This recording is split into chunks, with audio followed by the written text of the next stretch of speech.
Hi, I'm Dr. Jaime Module. Welcome to Module 5, Trust. In the course, if you want to fly higher, you must be lighter. And trust follows boundaries, because when our boundaries have been broken or damaged, it's very, very difficult to trust. And trust is one of those essentials when it comes to being happy, when it comes to being more than we are, to having new possibilities. And so I want to talk a little bit today about the trust is foundational, it's difficult, and it's possible, and so important for you in your own health and happiness. You know, in the last module we talked a little bit about boundaries, and there are different kinds of boundaries that have been broken that we hear about with Rupert Murdoch and his teams, you know, cracking into people's personal files, or even if you use Facebook or other types of internet communication, that people can hack into your own system and get information about you. And these are different kinds of boundary crossings that make it difficult for us to trust people and organizations. There's certainly a lot of mistrust in government that spurned a huge political movement, whether you agree with it or not, or whether it's a left or a right movement. There's great mistrust in churches that because of abuse, because of not having stood up to or really been transparent, or an advocate for survivors of clergy abuse in particular. But abuse happens in other organizations, whether it's the Boy Scouts or sports teams or schools. These are all big institutions that people look to with confidence, or want to have confidence that their children will be safe, that we can trust in those authorities. So we know that there are lots of reasons to not trust, and it's a difficult and important way for us then to have to learn to trust. For survivors, I've spoken with people in their thoughts about trust, and I'll read a couple of comments that people have shared. Well, one is from Laura Davis, an author, and her book is Allies in Healing. She says, most adult survivors struggle with the issue of trust, either trusting inappropriately or not trusting at all. Many are severely isolated and scared of being close. Relationships that combine love and sex are fraught with confusion and danger. Instead of feeling love, safe and warm and positive, for the survivor it feels like potential annihilation. Others have said, my abuse started me on a cycle of isolation, then trusting the wrong people and getting hurt, then isolating again because I was scared to trust. And someone else says, I also struggle with abandonment issues. So we've had these experiences that have been painful. We've interpreted them as being something that we couldn't trust. And then we had this behavior to be isolated, or be overly hopeful and trust in people that were not trustworthy. And so back, like we were talking about boundaries, we can't have the either or extreme, either no trust or complete trust. We have to find this foundational skill, this foundational capability in us that will help us to trust when appropriate, and trust in ways that help us to be more open to happiness. If I had, it's not a clear picture, but if I could draw it, it would be fear on, let's say, the left side of a scale. And so when fear is high, trust is low. And on the other side, it would be when fear is low and trust is high, that there could be an arrow that kind of went from low trust or mistrust and high fear to happiness, actually, to high trust and not being afraid. And I'll say that it may sound silly. The people who I know, who I really respect in their own healing work, personally and as wounded healers for others, have experienced incredible trauma, whether it's incest or ritual abuse or various kinds of abuse and self-destructive behavior. And where they are now, they reflect that kind of model. They are trusting of the universe, or however they describe a higher power, They don't have fear, even in the face of things that are challenging or disappointing or difficult. And they live lighter. So this idea of being lighter is like being enlightened, right? So we can be happier by being less afraid and being more open to the good things that are in us and around us. So I want to say it's foundational. And the more that we're driven as victims are conditioned and driven by a fight, flight, or a fear kind of reaction, the less we're able to be open to a lot of good things around us. And so there are these stages that we have been in this fight, flight mode, to being in a reactive mode, to then being able to step back and assess, make wise assessments about what's going on in us and around us that we can trust. And then being able to be creative and kind of live in a more sacred space, a more enlightened space, an integrated spiritual space. So I mention this because I think if your language includes something of God or a higher power, I think there's a link here. The more that we can do to have healthy trust abilities, the more open we are to this higher power in us, around us. That's the way that we can be more inspired. The Spirit can guide us.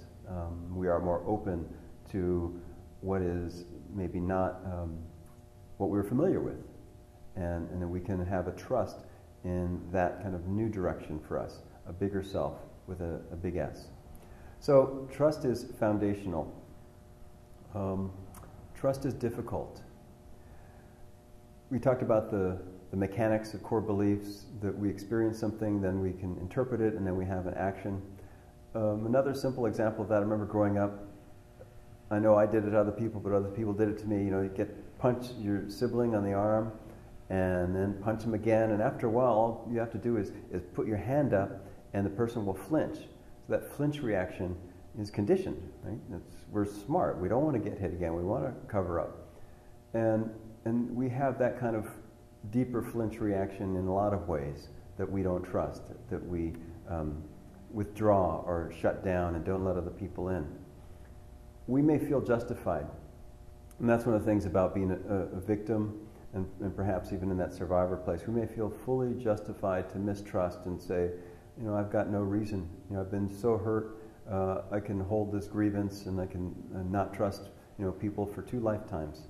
And in a way, that may be true. And it's also my truth that I'm miserable when that's the case, when I'm holding on to this mistrust and resentment as a reaction, as this kind of flinch reaction. So trust is foundational. Trust is very difficult. And there's a beautiful video at the end of this module by Dr. Brene Brown. She talks about the power of vulnerability. And she did a study of lots of people asking about relationships and happiness and love and so on. And she found that the responses came back in 2 big groups. One was that people saw relationships as positive, as expansive, and others saw them as somehow scary.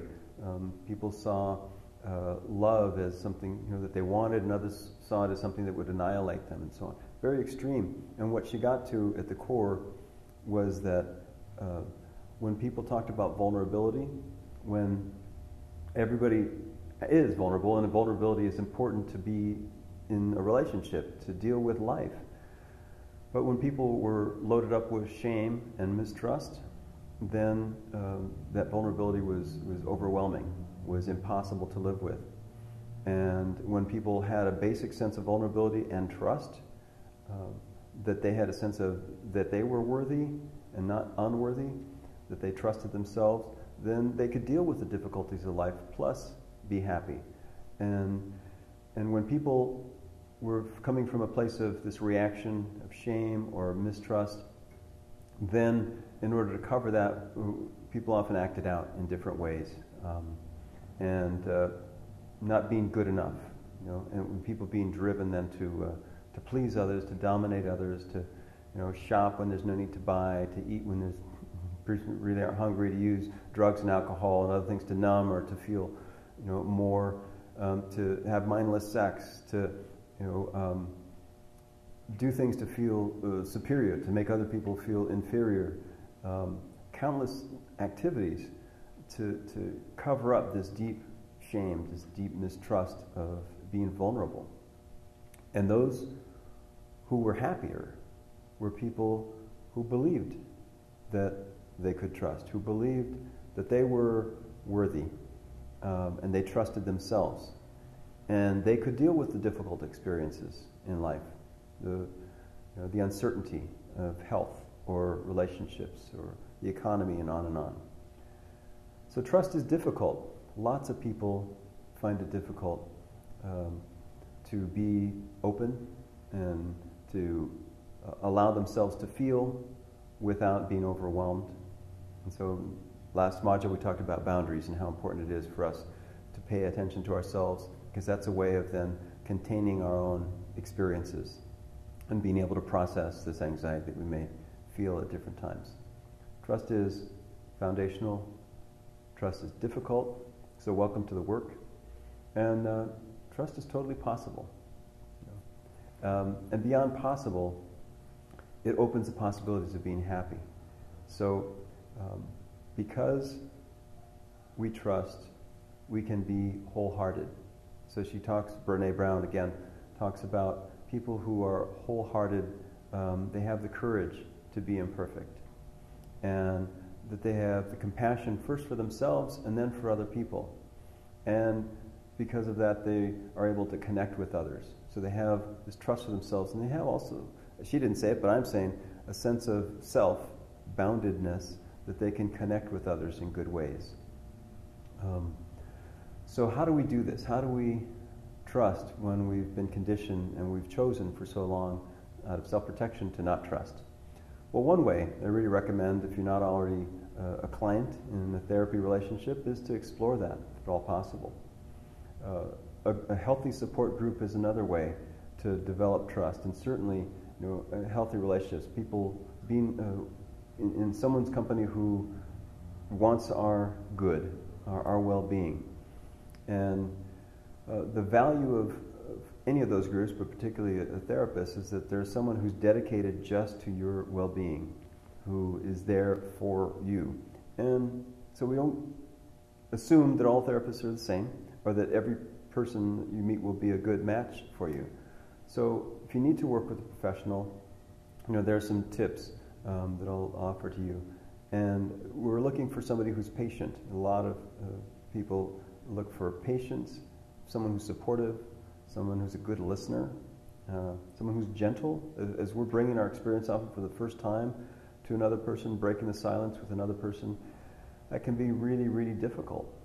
And so we want somebody who's a good listener, who's gentle with our experience, who's encouraging, who's caring, who's kind. These would be great in a significant other, in a friend, in a support group as well. Most people find that significant other as the primary support person. But it's all about finding a healthy connection with someone who is trustworthy, and there is a process. We're going to have to try out, little at a time, the people's capacity to be there for us. So it again relates and builds on the boundaries, so we don't just divulge everything all the time.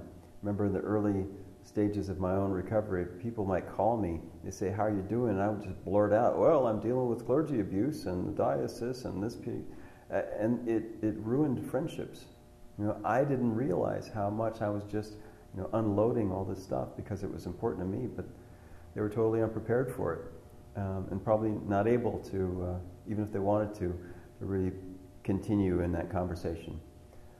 So we want to find people who are skilled, who are competent, and they're not just kind of good news people, but there are people who are also able to encourage, but to challenge us, and to be more accountable, to make more decisions for our self-care. So these safe and trustworthy people are a gift to us. They're there for us, and we don't need to fix them.